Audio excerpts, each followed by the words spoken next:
राष्ट्रपति चुनाव से पहले बाजार इसमें तेजी के सपने देख रहा था। कयास ये लगाई जा रही थी कि हिलरी जीते या ट्रंप। सोने में 1400 से 1600 डॉलर तक का जंप तय है, लेकिन इन उम्मीदों पर पानी तक फिर गया जब ट्रंप की जीत के बाद से सोना लगातार टूट रहा है। अमेरिका में चुनाव के नतीजों के बाद से इसमें करीब 10% की गिरावट आ चुकी है। सोने में इस साल जितनी तेजी आई थी उसमें से आधी तेजी अब खत्म हो गई है। ग्लोबल मार्केट में इसका दाम 1210 डॉलर के नीचे आ चुका है। फंडामेंटल्स की बात करें तो नोटबंदी के बाद से इस पर सरकार का कड़ा पहरा है। डॉलर 13 साल की ऊंचाई पर है। एसपीजीआर गोल्ड की होल्डिंग गिर रही है और अगले महीने अमेरिका में ब्याज दरें बढ़ने की भी संभावना है। ऐसे में आगे जानेंगे क्या अब फीकी पड़ गई है सोने की चमक।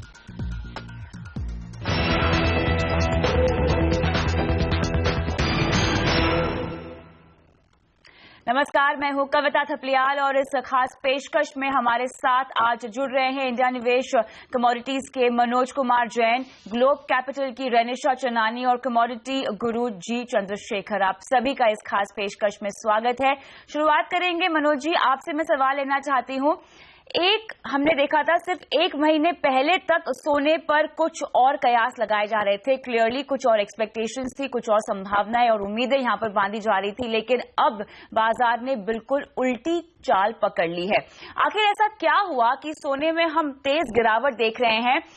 क्या बाजार ने यहां पे गलत एनालिसिस या आकलन किया है? नमस्कार कविता। नहीं, ऐसा नहीं है कि बाजार ने गलत आकलन किया है, लेकिन जिस तरह से सोने के ऊपर जो है 3D इफेक्ट देखने को मिल रहा है। सबसे पहला तो यूएस में डोनाल्ड ट्रंप का विजय, उसके बाद डॉलर इंडेक्स में अप्रत्याशित रूप से जो बढ़त देखने को मिली है, और तीसरा इंडिया में रुपी का जो है करेंसी डीमोनेटाइजेशन। तो ये 3D इफेक्ट जो है एक साथ होने की वजह से हम देख रहे हैं कि गोल्ड में जो है चौतरफा मंदी का वातावरण निर्मित हो गया है। पहले ये माना जा रहा था कि डोनाल्ड ट्रंप की विजय के बाद जो है सोने में तेजी देखने को मिल सकती है, क्योंकि उनकी जो पॉलिसीज रहेगी उससे डॉलर में दबाव देखने को मिल सकता है। लेकिन जिस तरह से उन्होंने क्लियरली इंडिकेट किया है कि जो डेवलपमेंट की जो पॉलिसी है यूएस की वो जारी रहेगी, और हमने उसके बाद से ही डॉलर इंडेक्स में जो है बहुत बड़ी बढ़त देखी है और डॉलर जो है 13 ईयर्स की हाई पे ट्रेड कर रहा है। तो उसकी वजह से सारी ग्लोबल कमोडिटीज में एक सेल ऑफ देखने को मिल रहा है। उसके बाद रूपी डीमोनेटाइजेशन की वजह से इंडिया में भी आने वाले समय में जो फिजिकल डिमांड है उसके ऊपर साफ इम्पैक्ट होता हुआ दिख रहा है। तो उसकी वजह से भी जो है सोने में गिरावट देखने को मिल रही है। हमारा मानना है कि अभी जो अगर इंटरनेशनल टर्म की बात करें तो 1210 के आसपास जो कारोबार हो रहा है, इमीडिएट जो सपोर्ट है वो 1190 के आसपास है। और हमारा मानना है कि अगर ये सपोर्ट ब्रीच होता है तो आने वाले समय में $1000 या उसके नीचे भी जो है सोना एक बार स्तर दिखा सकता है। उसी तरह से अगर रुपी की बात करें तो 28,500 जो एक स्ट्रांग सपोर्ट जोन बना हुआ है, उसके नीचे जाने पे जो है और बड़ी गिरावट देखने को मिल सकती है। को लगता है कि अंतर्राष्ट्रीय बाजार में $1000 तक सोना टूट सकता है। लेकिन रेनिशा, अगर मैं थोड़ा एजेंसियों की प्रेडिक्शन पर फोकस करना चाहूं तो यहाँ पे कुछ एजेंसियों ने फोकास्ट किया था कि हिलरी के जीतने पर सोना $1400 और ट्रंप के जीतने पर $1600 तक जा सकता है। लेकिन इन तमाम प्रेडिक्शंस में अगर हम देखें तो ऐसा कुछ भी नहीं हुआ। क्या तब डॉलर की चाल और अमेरिका में ब्याज दरों के असर को क्लियरली इग्नोर किया गया था?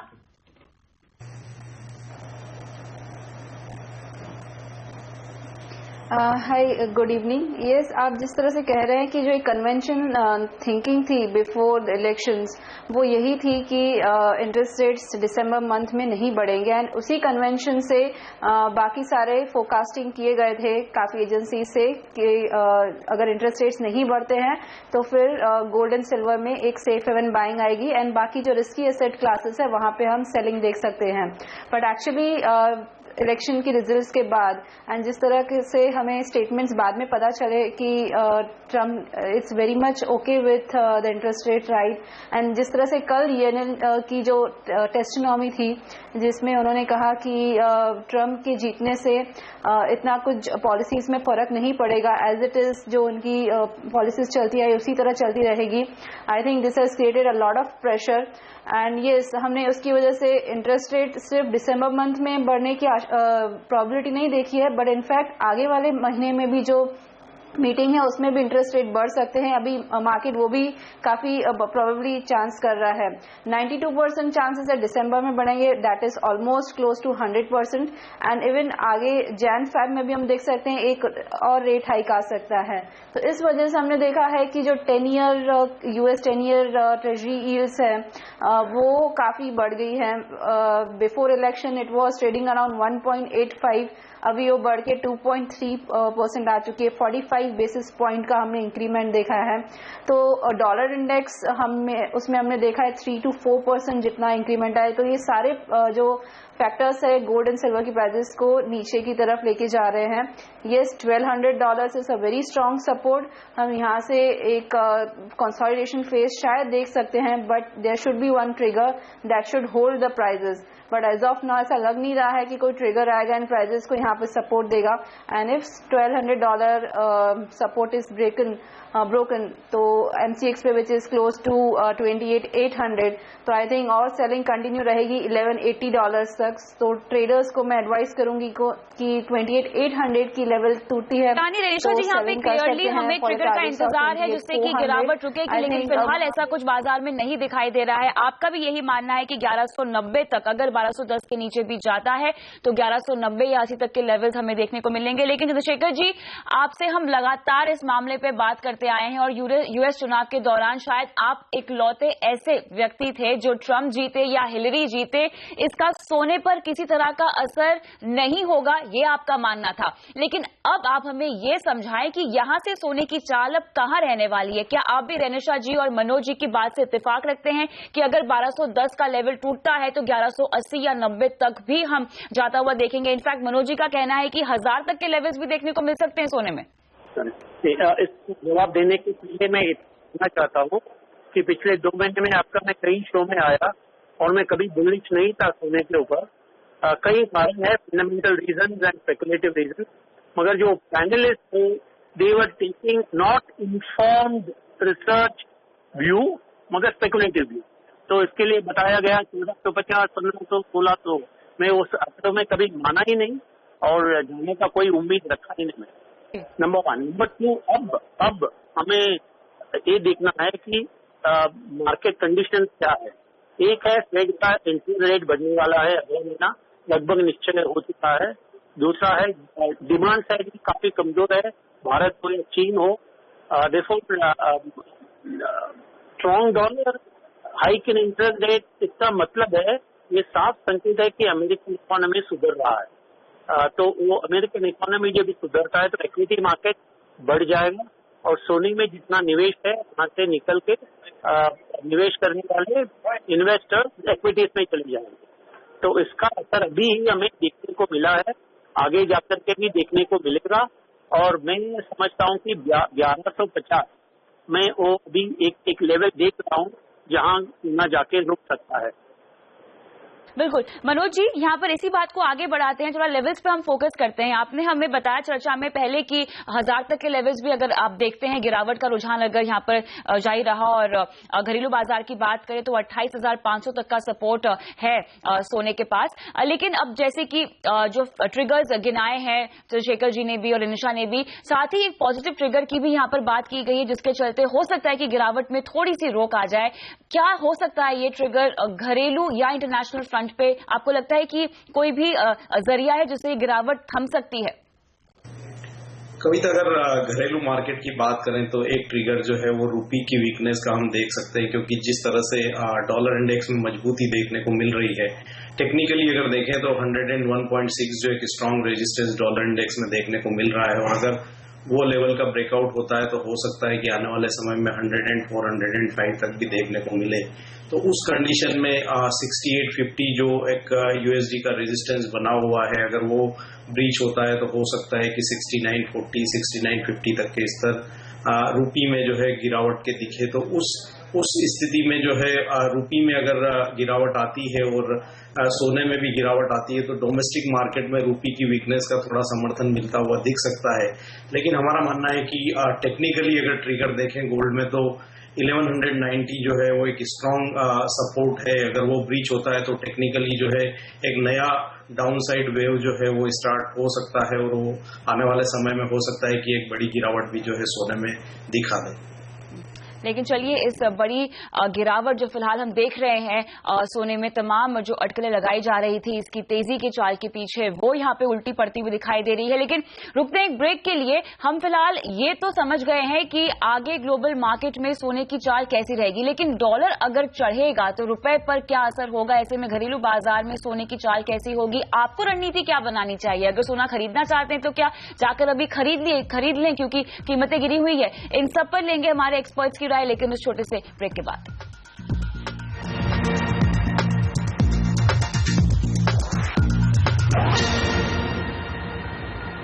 हमारी खास पेशकश में आपका फिर से स्वागत है और आज हम जानने की कोशिश यहां कर रहे हैं कि आगे कैसे रहेगी सोने की चाल। और इस पेशकश में हमारे खास मेहमान हमारे साथ बने हुए हैं। रेणुशा जी, आपके पास में आना चाहूंगी।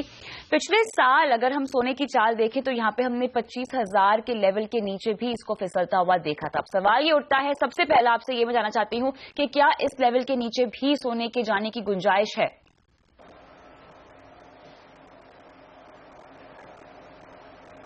आई डोंट थिंक सो कि प्राइसेस में इतनी गिरावट आएगी। जिस तरह से हम ट्रिगर की बात कर रहे थे कि ऐसा कौन सा ट्रिगर है जो प्राइसेस को सपोर्ट कर सकता है, आई थिंक ETF बाइंग इस साल काफी एक पॉजिटिव ट्रिगर रहा है, जिसने स्टार्ट ऑफ द ईयर में प्राइसेस को इतना अच्छा फर्स्ट क्वार्टर में ऊपर जाने दिया था। ऑलमोस्ट हमने 25 to 30% का रिटर्न देखा था गोल्ड में in the first half of the year. So again I think in the month of December, जब 13-14 दिसंबर को जब फेड की मीटिंग खत्म हो जाएगी एंड उसके बाद जो प्राइजेस को न्यू ट्रेंड मिलेगा, आई थिंक वो ETF बाइंग या सेलिंग से ही रहेगा। And a lot of people are still waiting to enter in this market and बहुत सारी कंट्रीज है जो अपने रिजर्व्स में अभी भी गोल्ड लेना चाहती है। तो आई थिंक लोअर प्राइजेस पे अगेन बिलो $1,200 फिर से हम देख सकते हैं कि एक नया बाइंग का स्प्री आ सकता है from central reserve bank, central reserves के लिए, एंड ETF बाइंग आ सकती है। सो लेवल जो है $1150 max to max I am expecting हम प्रॉफिट बुकिंग की तरह देख सकते हैं। And on Indian side I think 28,000 से प्राइजेस नीचे जाना मुझे थोड़ा कम लग रहा है यहाँ से। I think prices could bottom out around those level around 28,000। 25,000 तक I am not expecting prices to go this year. तो क्लियरली मनोज जी, इसका मतलब क्या ये होता है कि जिन लोगों ने इस साल के शुरुआत में सोने में पैसा लगाया हो वो तो यहाँ पर मुनाफा कमा ही रहे हैं, लेकिन जैसे हम आउटलुक देख रहे हैं गिरावट यहाँ पर और गहरा सकती है, तो मुनाफा वसूल कर लें? इस तरह का सिनारियो है जैसा कि हम बता रहे हैं कि अगर जो सपोर्ट लेवल वो ब्रीच होता है 28,800 से 28,500 का रेंज, अगर वो ब्रीच होता है तो एक बार मुनाफा वसूली की जा सकती है, क्योंकि हो सकता है कि उसके बाद और नीचे के ट्रिगर एक बार देखने को मिले।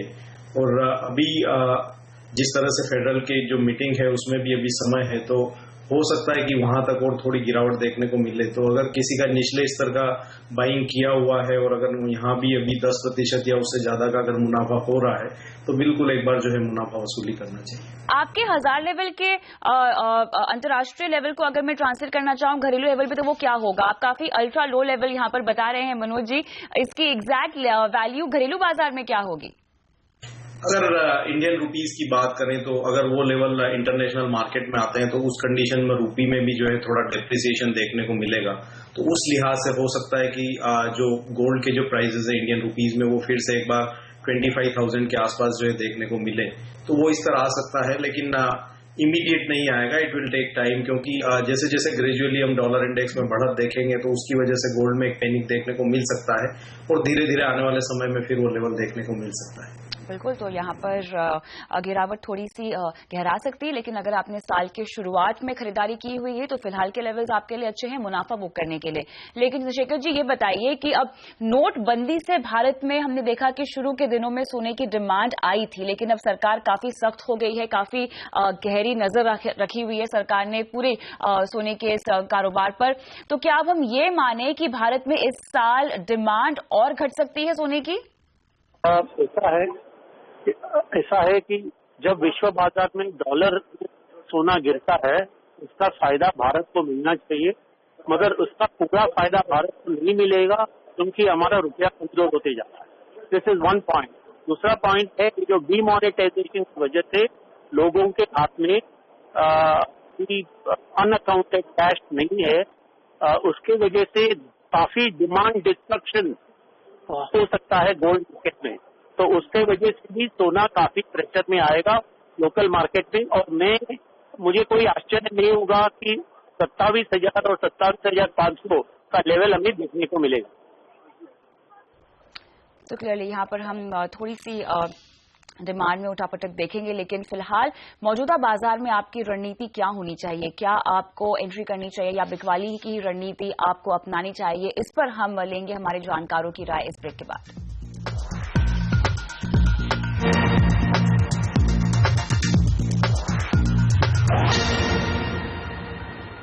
तो सोने की चाल को देखते हुए आप क्या रणनीति मौजूदा स्तर पर बनाएंगे पोजिशनली और लॉन्ग टर्म के लिहाज से? इसी पर अब लेंगे हमारे जानकारों की राय। तो मनोज जी, सबसे पहले मुझे बताइए, मौजूदा बाजार में जो हम गिरावट का आलम देख रहे हैं, क्या लगता है बिकवाली कर लेनी चाहिए या रुक रुक के बिकवाली की रणनीति अपनानी चाहिए? आज भी इंटरनेशनल मार्केट के लिहाज से देखें तो डॉलर इंडेक्स जो है वो सबसे बड़ा ट्रिगर देख रहा है। तो आज वीकली क्लोजिंग भी है, तो मेरे हिसाब से 101.60 जो है डॉलर इंडेक्स में क्लोजिंग का एक बार वेट करना चाहिए।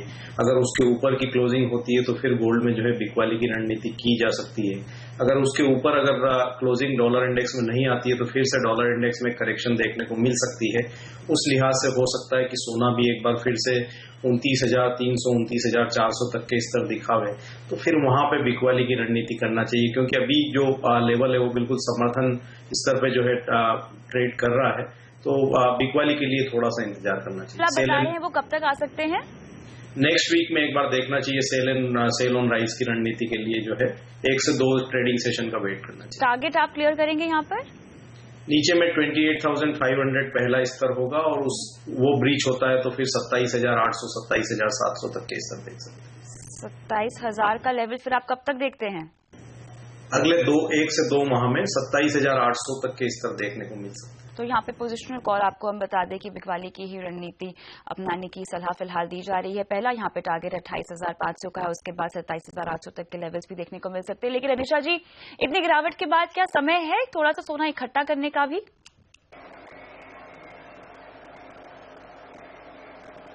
Yes, I agree to Manoj कि ये शॉर्ट टर्म में अभी नेगेटिविटी बनी रहेगी। सेल ऑन रिलीज का व्यू रखना चाहिए। यहाँ पे 28,800 जो आज का लो है वो तो भी सेल करना चाहिए। I agree 28,500 is a strong support and next 28,000।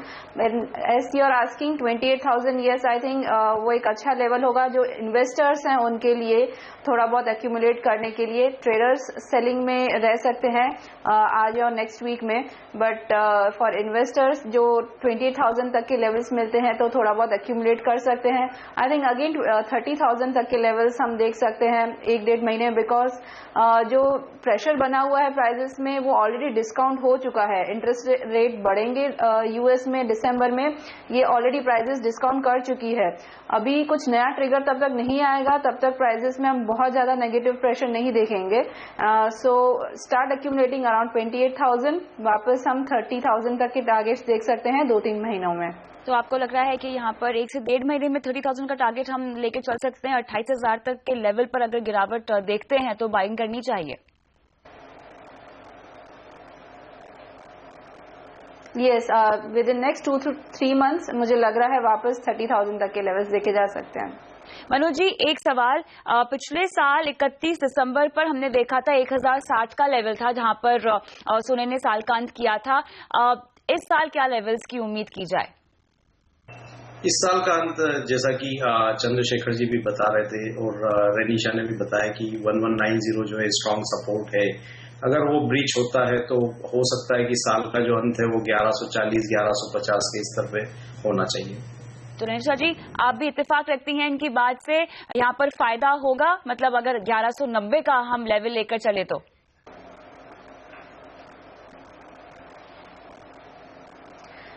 या इट डिपेंड्स कि हम किस तरह से अभी यहाँ से देखते हैं. द थिंग इज 13-14 दिसंबर को जो मीटिंग है वहां तक मुझे लग रहा है नरमी बनी रहेगी प्राइजेस में.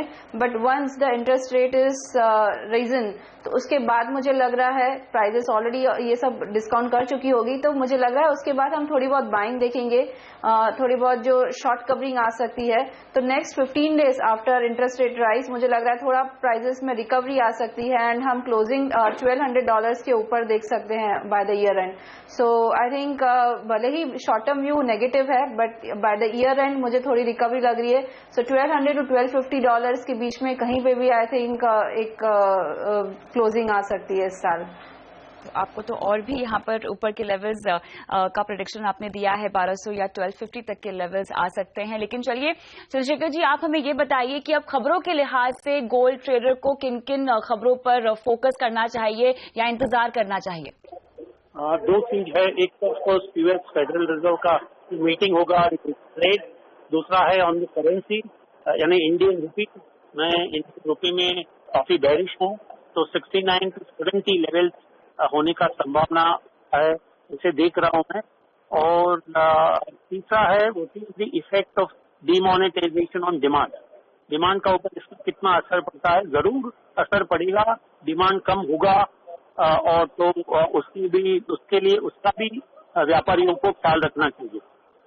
आप मुझे बताइए कि आप सोने में साल का अंत किन लेवल्स पर देखते हैं? मनोज जी को लगता है 1190, रेनेशा बोल रही हैं 1200 या 1250 के आसपास खत्म होगा सोने के लिए साल. आप मेरा लेवल है ट्रेड विश्व बाजार में 1150 से 1200 प्रति आउंस का, तो इस रेंज के अंदर ट्रेड होगा.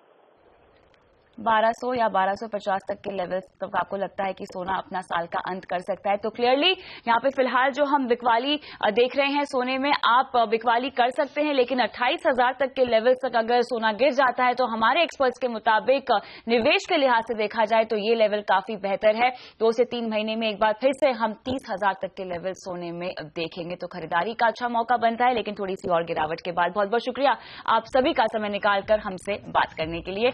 और इस पेशकश में मुझे भी इजाजत दीजिए, लेकिन बने रहिए CNBC आवाज के साथ ही.